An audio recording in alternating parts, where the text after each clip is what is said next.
जय भीम साथियों, आज के इस वीडियो में हम बात करेंगे आज तक के पत्रकार सुधीर चौधरी के बारे में। आखिर क्यों लोग सुधीर चौधरी को गिरफ्तार करने की मांग कर रहे हैं? दलित समुदाय के लोग क्यों उस पर खफा हैं? पूरा मामला को समझते हैं, आखिर उसने क्या कहा है। आपको बता दें कि सुधीर चौधरी वर्तमान में आज तक टीवी चैनल में एंकर के रूप में काम करते हैं। सुधीर चौधरी ने हाल ही में झारखंड के पूर्व सीएम हेमंत सोरेन की गिरफ्तारी के ऊपर रिपोर्टिंग कर रहे थे। उसके साथ उसके सहयोगी चित्रा त्रिपाठी भी थे। इसी रिपोर्टिंग के दौरान उसने हेमंत सोरेन को लेकर एक ऐसी विवादित टिप्पणी की है कि पूरे दलित समाज के लोग उससे दलितों के अपमान के रूप में देख रहे हैं। उसके इस हरकत के बाद कुछ दलित समाज के लोगों ने झारखंड पुलिस में उसके खिलाफ SC/ST एक्ट के तहत मुकदमा भी दर्ज करा दिया है। सुधीर चौधरी पर FIR के बाद तो सोशल मीडिया पर उसकी गिरफ्तारी की मांग भी बढ़ने लगी। #अरेस्ट सुधीर चौधरी का ट्रेंड भी चलने लगा। वहीं कई दलित चिंतक और सामाजिक कार्यकर्ता ने उसके इस हरकत पर नाराजगी जताई है और उसे गिरफ्तार करने की मांग कर रहे हैं। ट्राइबल आर्मी के फाउंडर एवं आदिवासी एक्टिविस्ट हंसराज मीणा तथा वरिष्ठ बहुजन पत्रकार दिलीप मंडल ने उसके इस बयान की निंदा की है और उन्होंने भी सुधीर चौधरी पर कानूनी कार्रवाई की मांग की है। हंसराज मीणा ने एक्स पर पोस्ट करते हुए लिखा कि झारखंड के लोकप्रिय सीएम हेमंत सोरेन जी के विरुद्ध मोदी सरकार ने सरकारी एजेंसियों का दुरुपयोग व द्वेष भावपूर्ण कार्रवाई की है। सुधीर चौधरी ने इस आड़ में हेमंत सोरेन के साथ साथ संपूर्ण आदिवासियों के खिलाफ गलत नैरेटिव बनाकर उसे अपमानित किया है। सजा होनी चाहिए। वहीं वरिष्ठ पत्रकार दिलीप मंडल ने एक्स पर पोस्ट करते हुए लिखा कि सुधीर तिहाड़ी बड़ा नफरती है। इसे दिक्कत है कि आदिवासी अच्छा जीवन क्यों जी रहे हैं।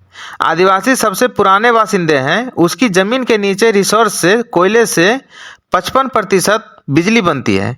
लोहा उसकी जमीन के नीचे है।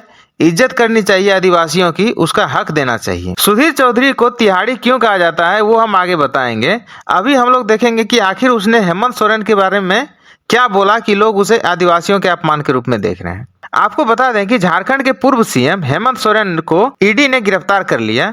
उस पर कथित रूप से जमीन घोटाले का आरोप लगा हुआ है। इसी सिलसिले में उसकी गिरफ्तारी हुई है। कई राजनीतिक जानकार उसकी गिरफ्तारी को केंद्र सरकार का तानाशाह रवैया बता रहा है, तो कोई उसकी गिरफ्तारी का सपोर्ट भी कर रहे हैं।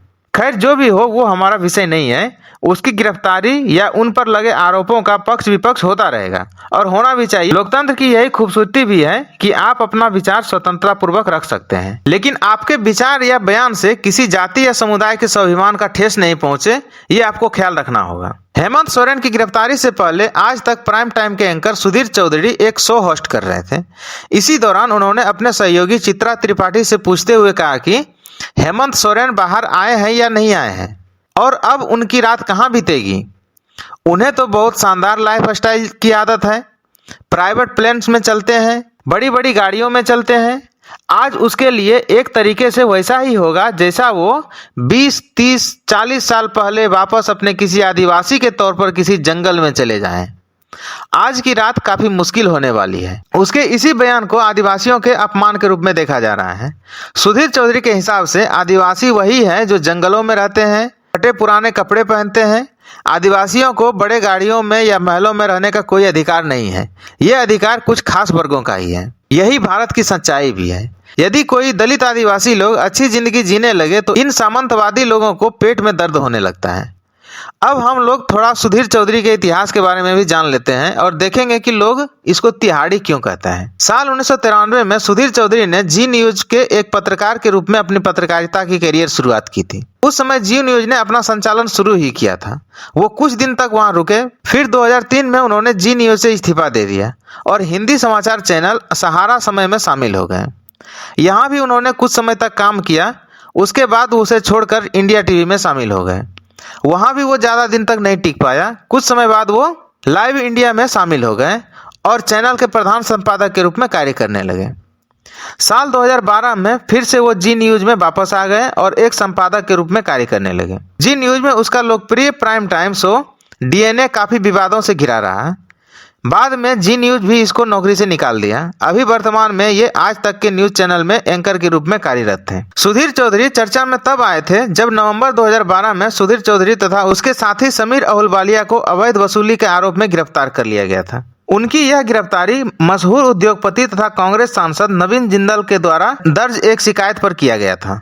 सुधीर चौधरी के खिलाफ दर्ज एफआईआर में नवीन जिंदल ने कहा कि दोनों पत्रकारों ने उनसे जिंदल समूह तथा कथित कोयले घोटाले को जोड़ती हुई कोई खबर नहीं चलाने के बदले 100 करोड़ रुपए की फिरौती मांग रहा है। यानी एक प्रकार से वो ब्लैकमेल करना चाह रहे थे। इस मामले में उन दोनों पत्रकार को तिहाड़ जेल में 14 दिन की न्यायिक हिरासत में भेजा गया था। तब से ही सुधीर चौधरी को तिहाड़ी कहा जाने लगा है। हालांकि सुधीर चौधरी कहने को तो एक पत्रकार है, लेकिन ये दिन भर पत्रकार का काम कम, नफरत फैलाने का काम ज्यादा करता है। शुरुआत में तो इसने इस देश के अल्पसंख्यकों को टारगेट किया था और विशेषकर मुसलमानों को। इसका शो डीएनए इसी काम के लिए मशहूर भी हुआ था। लव जिहाद जैसी बेफजूल की थ्योरी इसी ने गढ़ा था और पूरे मुस्लिम समुदाय को अपराधी घोषित कर दिया।